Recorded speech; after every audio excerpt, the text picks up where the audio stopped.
Hello and welcome back to the Top 10 Medieval MOCs of the Month, the show where we take a look at the best medieval MOCs made by you. If you want to enter your MOC to be in the next video, please stay tuned for more information at the end of this video. First up, we have the Falcon Assault Force by Flags for Bricks. Now, if you've seen any of my videos before, you might know that I love siege weapons, so this MOC/set is a dream come true for me. He's made a nice variety of different siege weapons with a ballista and a catapult, and they're both nicely detailed with some feathered Black Falcon designs. But there's also a couple of great looking supply wagons and a flagpole to mark the siege camp. This is a lovely little set that I honestly prefer over the upcoming siege camp in the Bricklink Designer series. I just love the smaller scale of this MOC, and if you're interested in building it yourself, you can actually buy the instructions from his page on Rebrickable that I'll link below. Next, we've got the Fallen King's Tribute by LEGOFrogProductions. This MOC is a tribute/remake of the Royal King's carriage set from back in the day.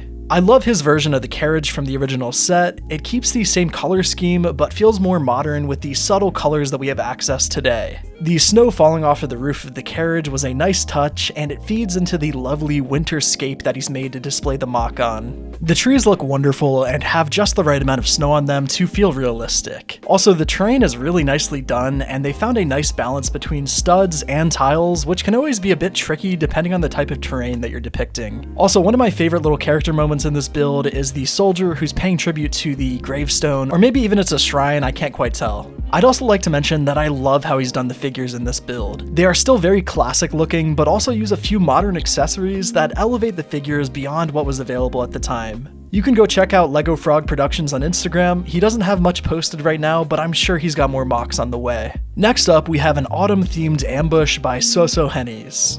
I always love a good ambush scene, and this one is no different. While I love the minifigure posing and the autumn colors of this build, I actually want to mainly talk about this little covered wagon that he's made. The curved roof on top looks perfect, and the overall shaping of this wagon is just really impressive to me. Making realistic looking wagons, carriages, and carts is honestly a lot harder to get right than you'd think, and this covered wagon design is just really inspiring to me. I am curious if this design allows for an interior space, but either way, I think it looks really nice. I'll leave a link below to Sosohanys' page on Instagram where you can find all of his other builds and custom figs that he makes.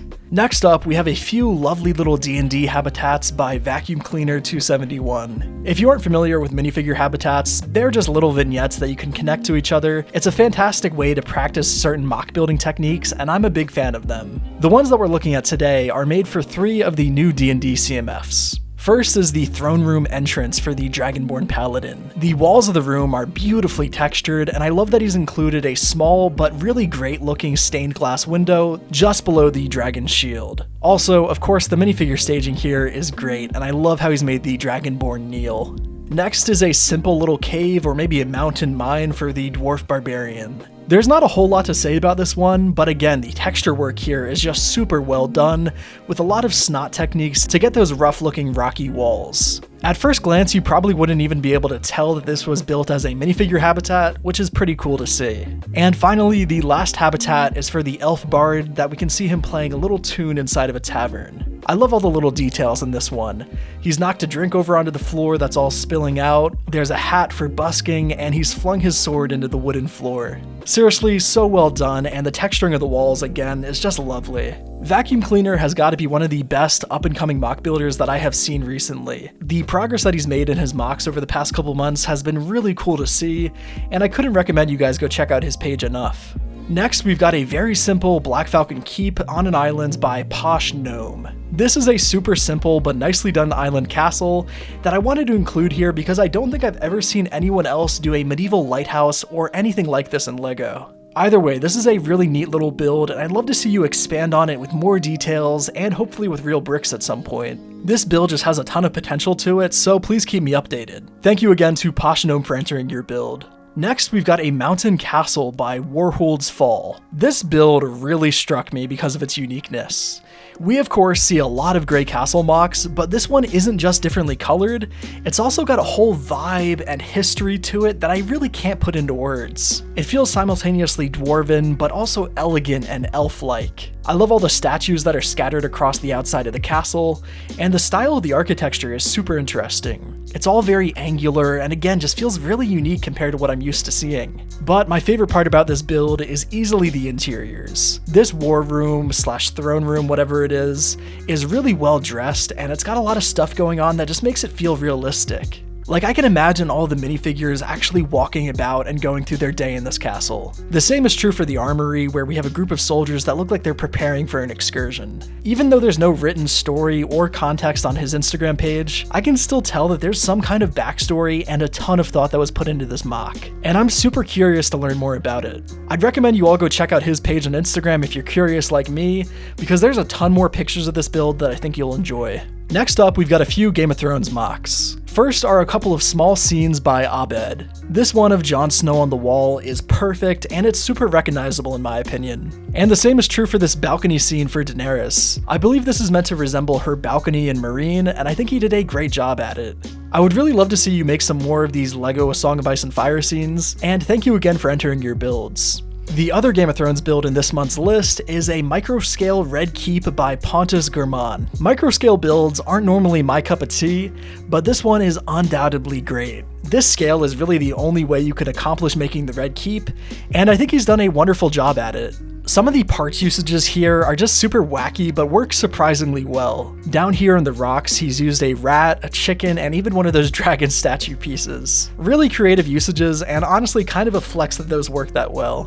You can actually buy the instructions to this nearly 7,000 piece monster of a mock on his Rebrickable, which I'll leave a link to below. I'm tempted to buy it, but I don't even want to think about how much it would cost to source all those pieces. Okay, next we've got an autumn-themed forest shrine by Carnivorous Slime. I don't even want to admit how many times it took me to get that right.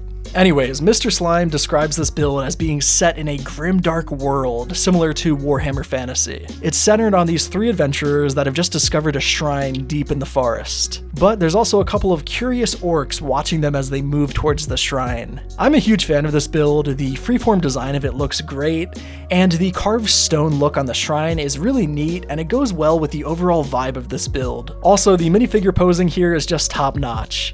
This is a fantastic little display piece, and I would love to have it on my shelf. Please go check out Carnivorous Slime on Flickr, where you can find all of his other builds. And next, we have a Raven Knight Castle by Lords of the Lego. This month's video has been packed with a load of autumn-colored mocks, and this one is probably my favorite of the bunch. The winding tree to the right of the castle is just fantastic, and the dark orange leaves go so nicely with the Raven color scheme. The castle itself is huge and has a large upper courtyard with lots of space for minifigures to walk around on. I love the scale of this build, and while I would have preferred a bit more greebling in the walls, I still really loved the overall footprint of this build. It's just a classic, beefy looking castle, and it's kind of hard to criticize, to be honest. Thank you so much to Rob for entering your build, and I'd highly recommend you all go check out his page on Instagram, where he posts a ton of really cool builds, both large and small. Now, while some honorable mentions go by on screen, let's talk a little bit about how you can enter your mock to be in next month's video. All you have to do to enter is send an email of your mock to this address.